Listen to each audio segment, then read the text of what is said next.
Al concluir sus declaraciones ministeriales, Florence e Israel son remitidos al Centro de Investigaciones Federales de la PGR, también conocido como Centro de Arraigos, más popularmente El Arraigo, un viejo hotel en la colonia de los Doctores, antes llamado Central Park, adquirido por la dependencia en 2003. El lugar tiene capacidad para unas 150 personas, pero cada día ingresa más o menos ese número de detenidos. Los internos deben vestir camisetas con colores para identificar los delitos de los que se les acusa. Verdes para los criminales de cuello blanco, amarillas para los narcotraficantes y rojas para los secuestradores. Introducido en la legislación mexicana en 1983, el arraigo permite que aquellas personas que, a juicio del Ministerio Público, sean consideradas peligrosas o se sospeche que pertenecen al crimen organizado, puedan ser retenidas por un periodo de hasta 30 días. Una forma posterior amplió el tiempo a 90. En la práctica, esta medida cautelar provoca que los sospechosos primero sean detenidos y luego investigados, violando toda presunción de inocencia. Ese mismo 9 de diciembre, el licenciado Cuajical, el abogado de oficio que se les ha asignado a Florence e Israel, presenta una serie de alegatos ante el Ministerio Público para defenderlos, o al menos dejar constancia de que están siendo defendidos.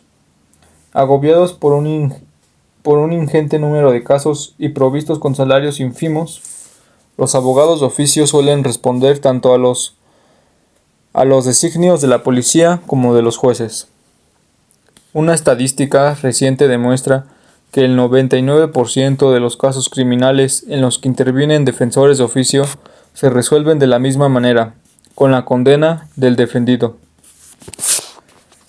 Como la familia de Israel no dispone de recursos económicos, Guadalupe convence a su amigo, Héctor Trujillo, de encabezar la defensa de su hermano.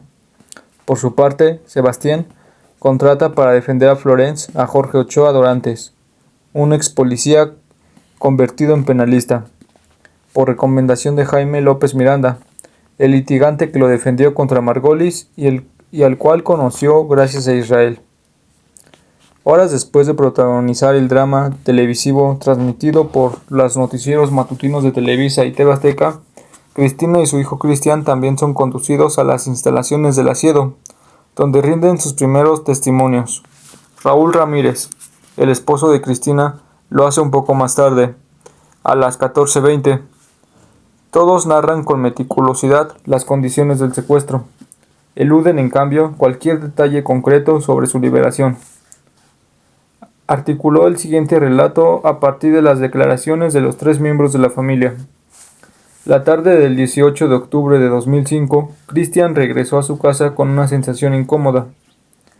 De regreso de la escuela, se dirigió a la papelería donde solía comprar cuadernos o monografías cuando distinguió, al otro lado de la acera, a un hombre moreno, de bigote, con camisa negra y pantalón de mezclilla, provisto con un teléfono celular.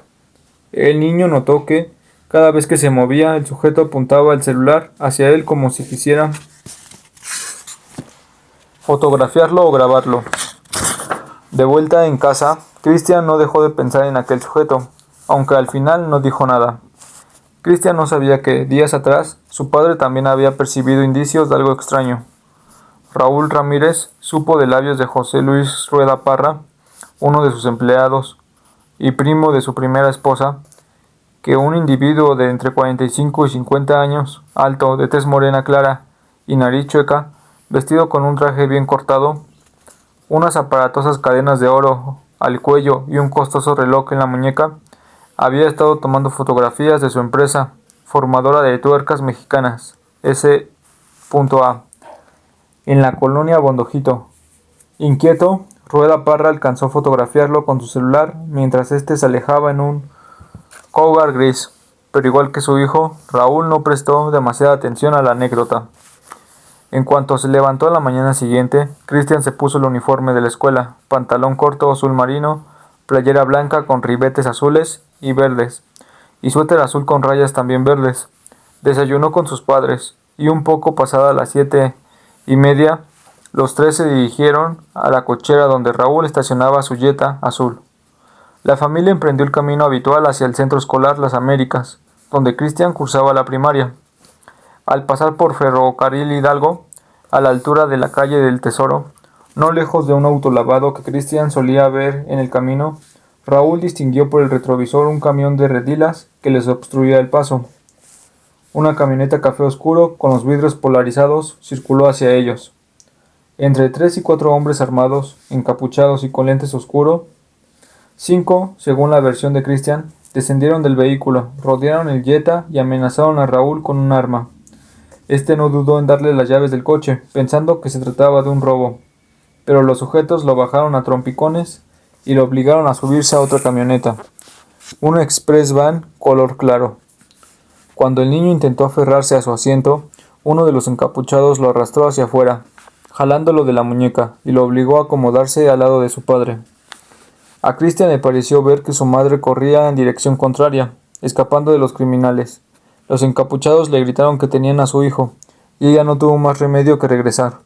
Aunque la propia Cristina no recuerda este conmovedor episodio, los secuestradores los obligaron a recostarse en el piso de la camioneta.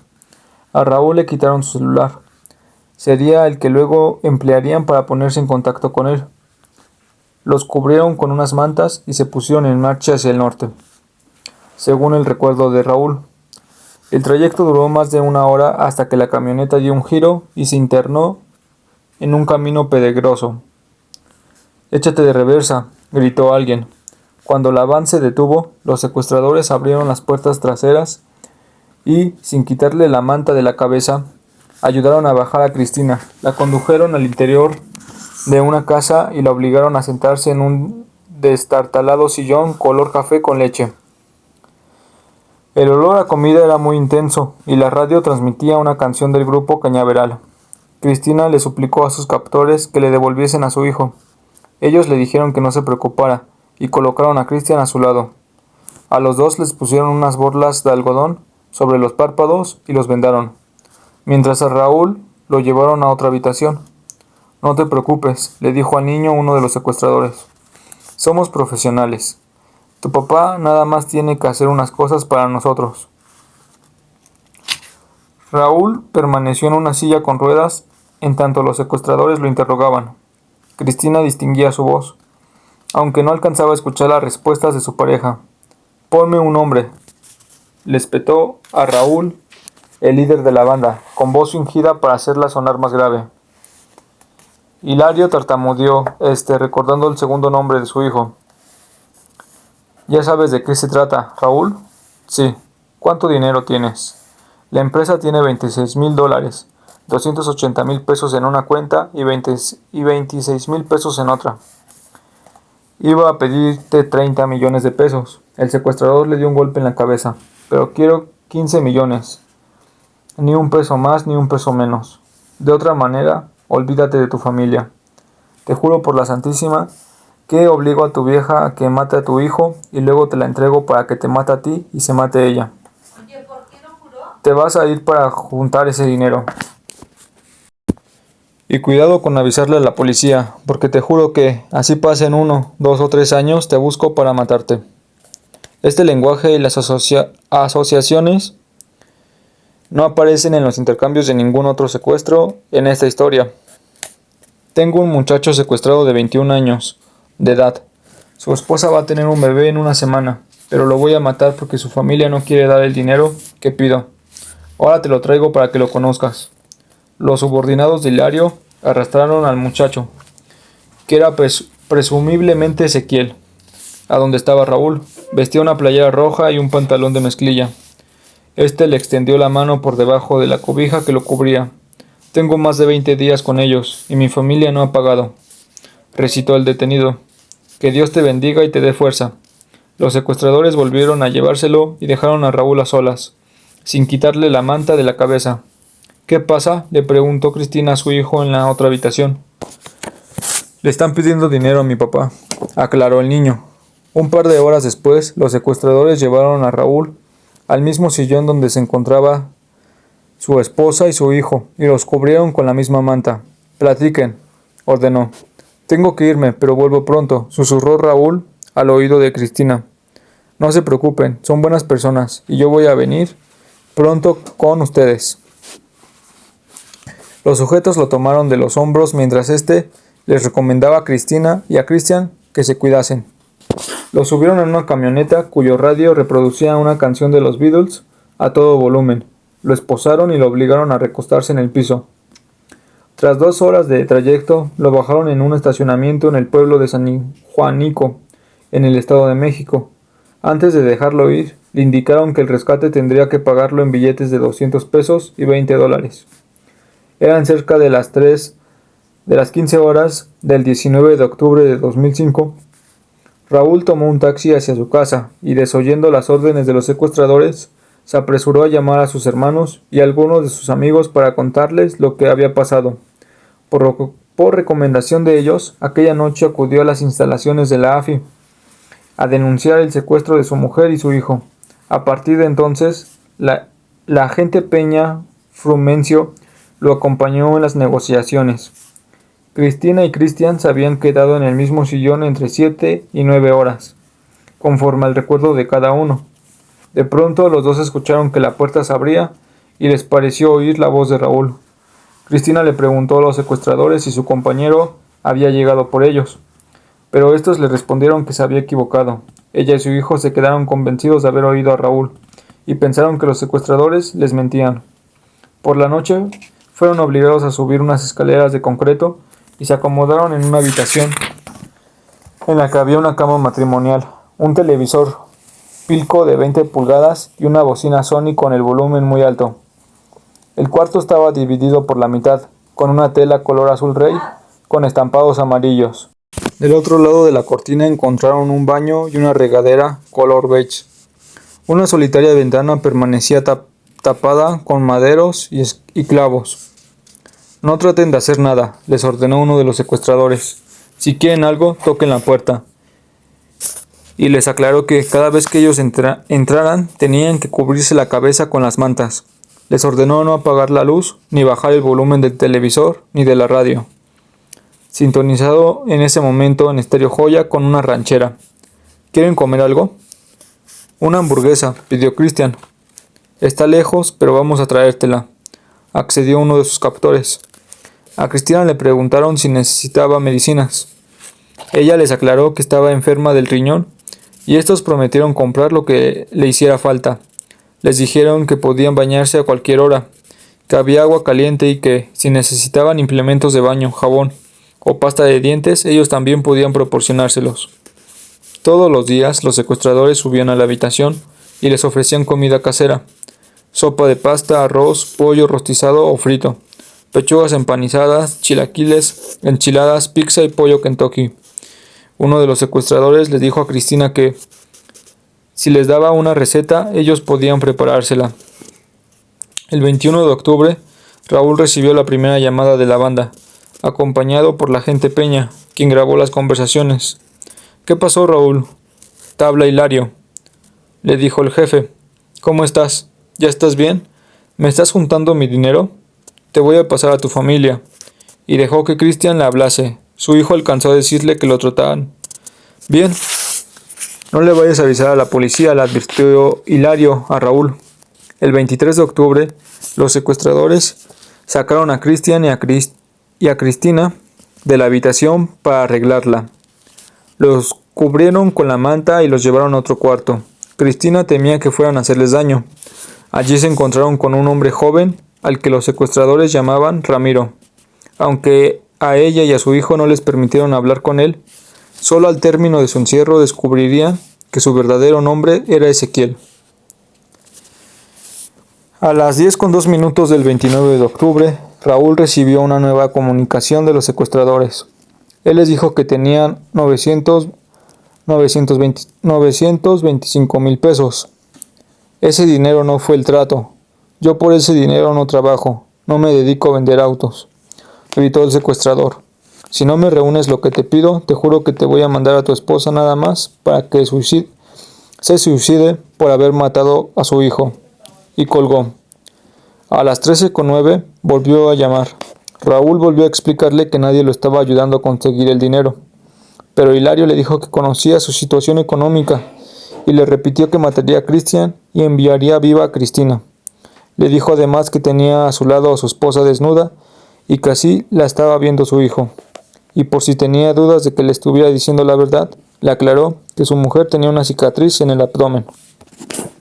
No fue sino hasta el 3 de noviembre cuando Hilario volvió a dar señales de vida, comunicándose al teléfono de la hermana de Raúl.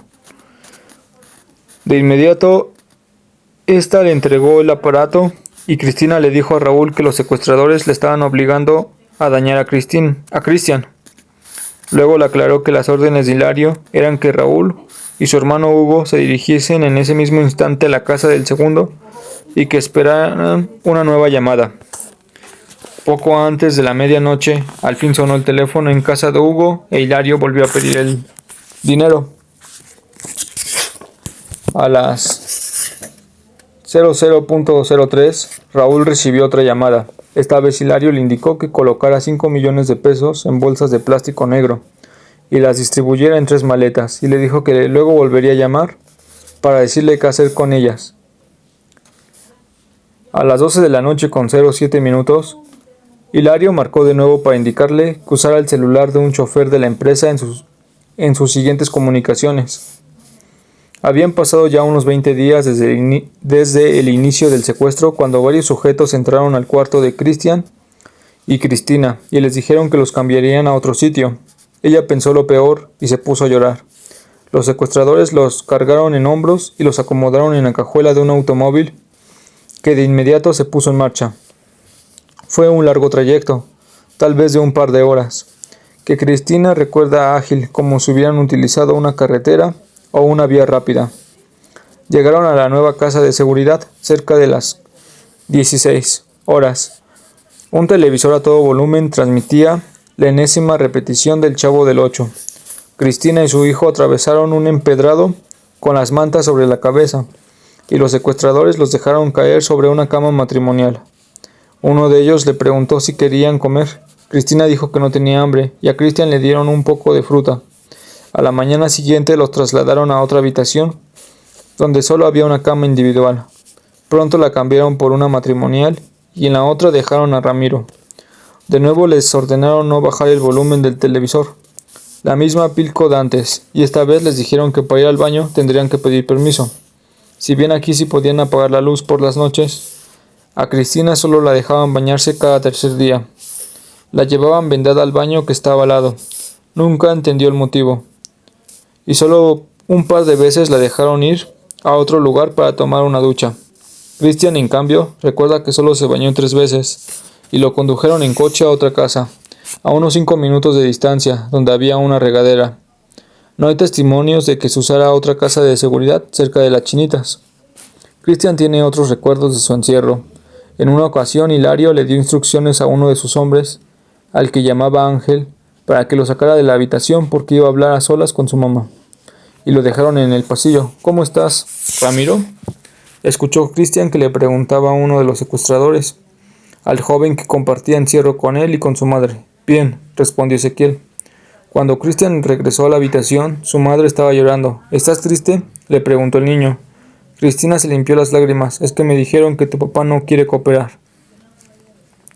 El momento más angustiante para Cristian fue cuando Hilario le dijo que tenían que sacarle sangre.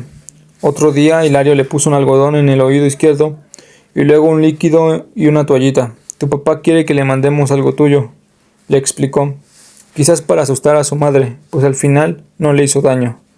En otra ocasión, Hilario le ordenó a Cristian que le escribiera una carta a su papá. El niño fue obligado a decirle que lo quería mucho y que quitara a la policía del caso.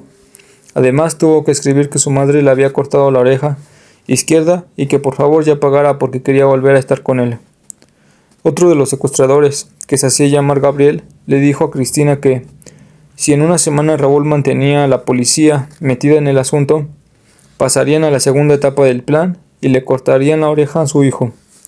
Por lo general los cuidaba Ángel, un sujeto que, según Cristian, usaba expresiones muy parecidas a las de uno de sus primos.